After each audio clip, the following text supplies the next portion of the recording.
Y'all, we are here in Wharton, Texas, and I was able to catch up with this cowboy. He's been around for a long time. I've been trying to catch up with him. I caught up with his son and his grandsons. But for people that don't know who you are, man, let them know who you are. Name is Gilbert. Everybody call me Lucas. Mr. Lucas. Yeah. All right. That last name Gilbert rings bells through rodeos in this area for a long time. Just in the entertainment cowboy world, period. Am I correct? Right. All right. So to give some background information about yourself, where you originally from? Bryan, Texas. Bryan, Texas. Yeah. All right. Is that where you started? Yeah. Cowboying and rodeoing. Yeah. The first thing that you started doing for us entertainment. What was what you did in the rodeo? The first thing. Well, when I first started, I did normally like the rest of the kids. I started off trying to ride some billy goat, and we did a little ride calves, and then finally I graduated up to riding the rope, but I also worked it on the ranch back at that time. Okay, what you ever give us a roundabout year times? It's about the early 70s, 80s, 60s. Well,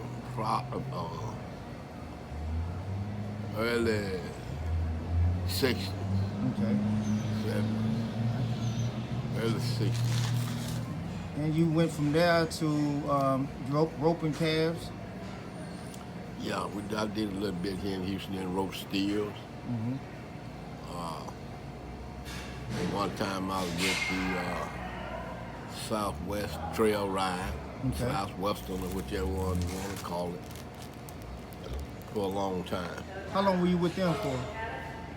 Oh, I don't know, a long time. And then I started my own ride, which was Northwest Trail Ride. What was it called? Northwest Trail Ride. Northwest Trail Ride. Yeah. Okay. And my understanding, you had a feed store back in the day. I did, right there on Cullen. Okay. What was the name of it? Uh, well, everybody just had it to Lucas Feed Store. Yes, sir. Yeah. What about around what time? What years was that? Oh, I guess it had to be somewhere in the 80s. Okay. Were you the first one in that area to have a feed store? First black, yeah. Wow. Everybody else, all of them was white. So you was the first black person to have a feed store in Southeast Houston. Yeah. That's amazing. Yeah. Well, from Cullen. Yeah. Well, on Cullen, really. Then you went to promoting rodeos. Yeah. Or Yeah. what did you do your first rodeo at? Down in Kendleton. Okay. Pendleton, Texas. Yeah. I think back then it was like added money was like about $150. $150 was added money. Yeah. Wow. And That was a lot of money then. yeah.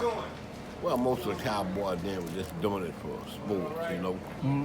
It wasn't their living, but they just had fun doing what they do. Okay. And they put up, and then as time went on, everything got higher and higher. Yes, sir. So they started adding a little more money. Okay. So was that the main entertainment that for the cowboy rodeos back then? Back at that time, Uh-huh. also, really don't know about it making it anymore, but we used to have a Western club, which, well, say Cowboys, what they call a Dominator Ranch, was on South Main. Dominator Ranch. Yeah, Okay. I thought that was a rodeo arena. they had a club there too. Wow. Okay. Yeah, they had a club there. All right. And that was on Elaine Street. Am I correct? No, that was on South Main. South Main. Okay. Yeah. Okay. So, but they did have a rodeo arena. Well, what happened was Uh-huh. a guy came through by the name of Ed Hamp, Ed Hammond. Uh-huh. and he dealing with Rome Sweeney them a long time. Uh-huh. And when Rome Sweeney died, and he started calling on Elaine Street. He started calling it the Dominale. Dominale. Some of them say the new Dominale. Okay. So that's what I when I said Yeah, but land. the original Dominale was on South Main. Okay, all right. So then you went from doing that to actually owning a club, correct? Yeah, yeah. I owned a club at one time, but also I ran the Silver Eagle for about 20 years. Wow. Yeah, Okay. yeah. For those that don't know, man, Silver Eagle is a club off of Reed Road, Southeast Houston, that's been around for many years, Yeah. and you were one of the owners of that club. Yeah. Were you the one of the guys that started Cowboys going to that spot? No, not really. The guy that had started it was named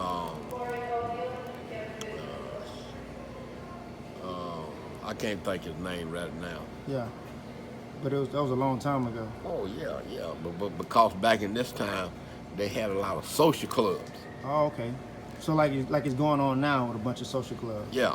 So it wasn't that many Western dances as I would say at that time. Okay. So you had a bunch of social clubs. And then when the riding clubs come along, then everybody got into the country and western. Okay. And then we went to the Silver Eagle. Yes, sir. And back at this time, it wasn't but $1 to come in. Wow. Like 3 or 4 years, and then gradually went up to $2, and then gradually made it to $5. Yeah. So then they had another spot, I'm understanding, for the Rawhide. Yeah. They had the Rawhide. Yeah. Miss Kitty Festus had that. Okay. All right. But I also ran the Roundup, Okay. which I named the Roundup. You named it the Roundup. Yeah. Oh yeah. wow. Sure The one did. on which one? The one on The McCowell? one on On Alameda. yeah, Oh wow. Alameda, So you're the original namer of the Roundup Club. That's right. Man. I named it. Sure Okay. did. All right. Yeah. For those that don't know, again, that's watching this interview, this is Mr. Gilbert. You know what I mean? A legend in his own time. Been around the rodeo scene in this part of Texas for many years. He has some champion rodeo sons, Mr. Mark Gilbert, Bernard Gilbert. Grandson's doing very well. And I understand you got some of the best barbecue around these parts. Working on it. I do pretty good. All right. Check out y'all, man. This is Mr. Gilbert, and this is Cowboy World. And I want to thank you for the privilege of being able to get this information from you. And you may God continue to bless you with many more years. All right. I sure thank you.